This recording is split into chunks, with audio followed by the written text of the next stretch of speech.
Pada hari ini kami dari gugus tugas percepatan penanganan COVID-19 Provinsi Sumatera Selatan mengumumkan perkembangan kasus COVID di Provinsi Sumatera Selatan. Sebelum kami mengumumkan lebih lanjut, kami akan menyampaikan sebagaimana biasa pesan-pesan supaya kita sama-sama ingat, supaya kita sama-sama mematuhi. Karena tanpa kerjasama dari kita semua, tentunya penularan COVID-19 ini tidak akan cepat berhenti. Penularan COVID-19 ini terus berlanjut di tengah kita. Kalau kita tidak mematuhi protokol kesehatan sebagaimana yang dianjurkan oleh pemerintah di dalam setiap aktivitas kita sehari-hari. Sebagai contoh kegiatan di pasar-pasar yang sangat padat, penuh keramaian, sesungguhnya penularan sangat baik dalam kondisi yang demikian itu. Penularan sangat memungkinkan dalam kondisi yang demikian itu. Oleh karena itu kami meminta, karena pasar ini merupakan aktivitas ekonomi yang tentunya dari kita semua, baik itu pedagang maupun itu pembeli, bahwa aktivitas ini tidak boleh terhenti. Karena di sanalah ekonomi yang semestinya sebenarnya itu berputar. Untuk itu jangan sampai terjadi ada yang positif di pasar, sehingga mengakibatkan penutupan pasar itu untuk 14 hari ke depan, yang mengakibatkan kerugian bagi para pedagang dan juga susahnya bagi para pembeli untuk mendapatkan kebutuhan pokoknya yang mana bisa dibeli di pasar. Sebagai contoh pengalaman pasar Kebun Semai di Kota Palembang, yang mana beberapa orang yang diambil swab positif karena kontak dari kasus sebelumnya positif, sehingga mengakibatkan pasar itu harus ditutup dan kegiatan pasar tidak berjalan. Maka itu kami menghimbau kepada masyarakat, kepada Bapak, Ibu, dan saudara sekalian, supaya pasar ini tetap beraktivitas sebagaimana dengan semboyan kita bahwa kita harus hidup produktif, aman COVID. Jadi tetap beraktivitas, menghasilkan, menambah penghasilan atau menghasilkan uang, tapi tidak terinfeksi oleh COVID. Oleh karena itu, supaya dalam kondisi pasar ini tetap mematuhi protokol kesehatan, yaitu memakai masker dengan benar, kemudian mencuci tangan, dan tetap jaga jarak terutama antar kita pembeli pada saat antrian mau membeli barang di pasar atau membayar belanjaan kita dengan penjual. Harus tetap jaga jarak sehingga aktivitas pasar ini berjalan dan kita tidak terinfeksi penyakit dan pasar tetap aman. Kemudian kami juga menghimbau kepada yang diambil swab, bahwa seseorang yang diambil swab untuk pemeriksaan laboratorium, orang tersebut terindikasi atau dicurigai telah terinfeksi COVID. Oleh karena itu kami menghimbau untuk tetap mematuhi isolasi. Jangan pergi kemana-mana, jangan beraktivitas di luar rumah. Sebelum hasil swab keluar, sebelum dinyatakan oleh petugas kesehatan bahwa kita boleh beraktivitas dan pemantauan terhadap kita atau status kita dinyatakan tidak terinfeksi COVID. Sebagaimana berita yang keluar beberapa hari ini dan kemarin, itu ada saudara kita yang dari Palembang kemudian ke Empalawang Ternyata di Empat Lawang mendapatkan hasil dari Palembang, orang tersebut positif. Nah, ini suatu yang problem bagi kita, yang mana penyebaran penyakitnya terus berlangsung, tidak akan pernah berhenti apabila di antara kita tidak menyadari apa yang semestinya kita lakukan sesuai anjuran yang telah ditetapkan oleh pemerintah. Oleh karena itu, bagi yang diambil swab, tetaplah untuk mengisolasi di rumah sesuai anjuran petugas kesehatan sampai kita betul-betul dinyatakan tidak terinfeksi dan bebas beraktivitas kembali. Kemudian apalagi yang dinyatakan sebagai positif walaupun tanpa gejala, terutama yang diisolasi mandiri di rumah, karena tidak mungkin petugas mengawasi 24 jam. Artinya dengan kesadaran kita yang tinggi, kita mengingatkan antar anggota keluarga supaya tidak beraktivitas di luar rumah sebelum kita dinyatakan sembuh dengan hasil pemeriksaan laboratorium 2 kali berturut-turut negatif.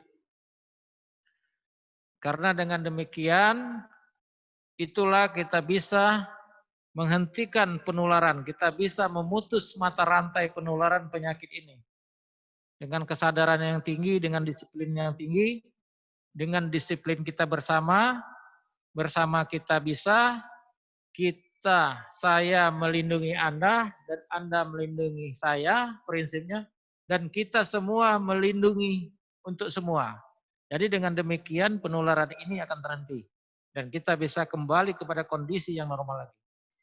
Baik, untuk selanjutnya kami akan menyampaikan tentang perkembangan COVID-19 pada hari ini Jumat tanggal 12 Juni tahun 2020. Pertama, jumlah ODP total sebanyak 734 orang dan telah selesai dilakukan pemantauan sebanyak 5.472 orang. Sedangkan yang masih dalam proses pemantauan sebanyak 1.871 orang. Kemudian yang kedua yaitu PDP atau pasien dalam pengawasan, total keseluruhan sampai hari ini sebanyak 738 orang dan telah selesai dilakukan pengawasan sebanyak 292 orang. Kemudian proses pengawasan sebanyak 446 orang. Yang ketiga adalah kasus konfirmasi positif. Pada hari ini kita di Provinsi Sumatera Selatan mendapatkan penambahan sebanyak 33 orang.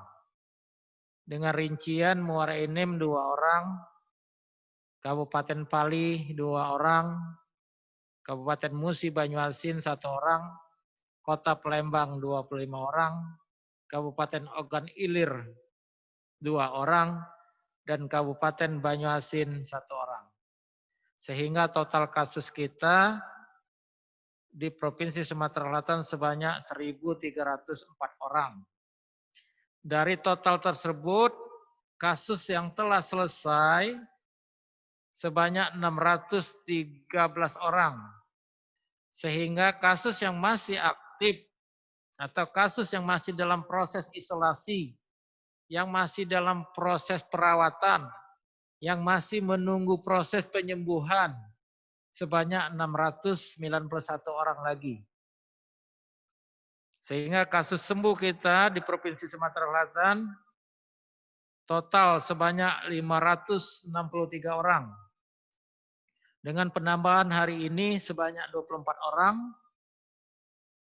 yang terdiri dari Kota Palembang 3 orang, Ogan Ilir 3 orang, Oku 2 orang, Oki 1 orang, Banyuasin 13 orang, Musi Banyuasin 1 orang, dan Prabu Muli 1 orang.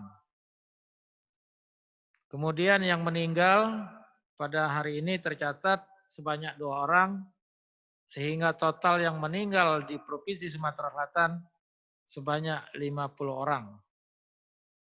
Itu saja yang dapat kami sampaikan. Sekali lagi kami ingatkan, supaya tetap mematuhi protokol kesehatan berupa pakai masker, jaga jarak, dan selalu cuci tangan, serta perkuatlah imunitas kita agar kita bisa menghentikan penularan COVID-19 ini, khususnya di Provinsi Sumatera Selatan dan umumnya di Indonesia, sehingga kita bisa beraktivitas normal kembali lagi. Mungkin itu. Terima kasih atas kerjasamanya. Wassalamualaikum warahmatullahi wabarakatuh.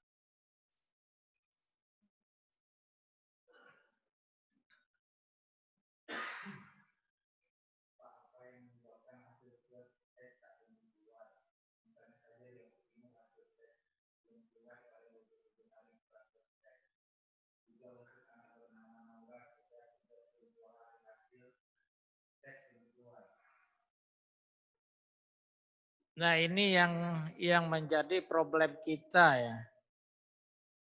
Hasil tes ini setelah kita tanya dengan Balai Besar Laboratorium Kesehatan,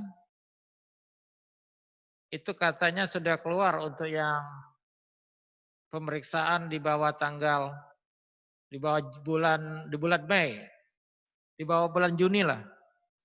Namun kenyataannya masih ada yang pengirim sampel ini masih menanyakan. Salah satunya itu adalah dari Naura, itu adalah pasien yang dirawat saat ini di Rumah Sakit Pelabuhan. Nah, saat ini kami provinsi selaku koordinator telah melakukan cross check data bersama dengan kabupaten kota dan Balai Besar Laboratorium Kesehatan. Sedang dalam proses, mudah-mudahan beberapa hari ke depan selesai, sehingga kita bisa menyampaikan berapa orang yang masih dalam proses pemeriksaan. Berapa orang yang belum dilakukan follow up.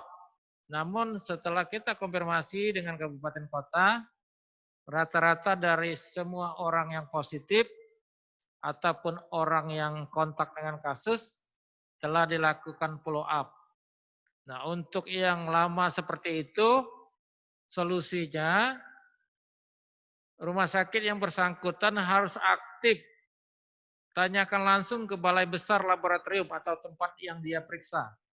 Karena dalam mekanisme penyampaian hasil itu adalah laboratorium tersebut mengirim ke rumah sakit pengambil sampel, kemudian ke Dinas Kesehatan Provinsi, ke Dinas Kesehatan Kota. Silakan rumah sakitnya untuk aktif menanyakan itu, terutama ke Dinas Kesehatan Kota. Jangan ke provinsi, sebab provinsi mau dibuka itu terlalu besar datanya.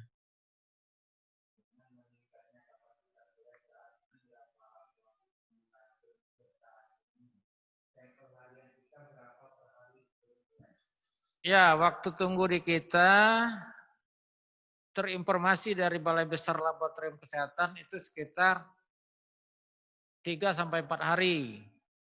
Dan kapasitas pemeriksaan saat ini 700 sampai 800. Kemudian sampel yang dikirim per hari kita antara sampel ya. Kalau sampel itu bisa sampai 1000-an karena kita orang-orang yang diambil swab per hari antara 300 sampai bahkan sampai 500 per hari. Oh, yang meninggal 2 orang dari Kota Palembang.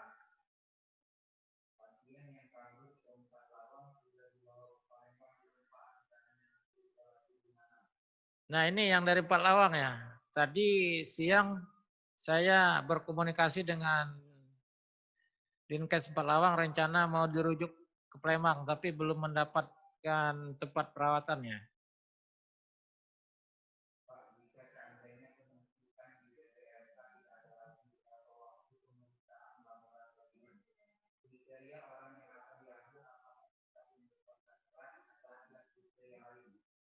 Ya, kalau sampel tidak ada lagi di BBLK, saya rasa itu waktu tunggu 2 hari lah. Hari ini dimasukkan, kemudian besok udah keluar hasil. Karena hasil pemeriksaan itu 7 jam ya. Jadi tidak mungkin 1 hari. Jadi waktu yang normal itu 2 hari. Ya, kita berharap dengan tidak ada sampel lagi paling tidak 2, paling maksimal 3 hari lah. Kemudian kriteria yang diambil sampel, selain yang kontak erat, juga ODP, ya, orang yang ada keluhan batuk, pilek, demam, dan juga PDP, pasien dalam pengawasan. Ya, terima kasih. Assalamualaikum warahmatullahi wabarakatuh.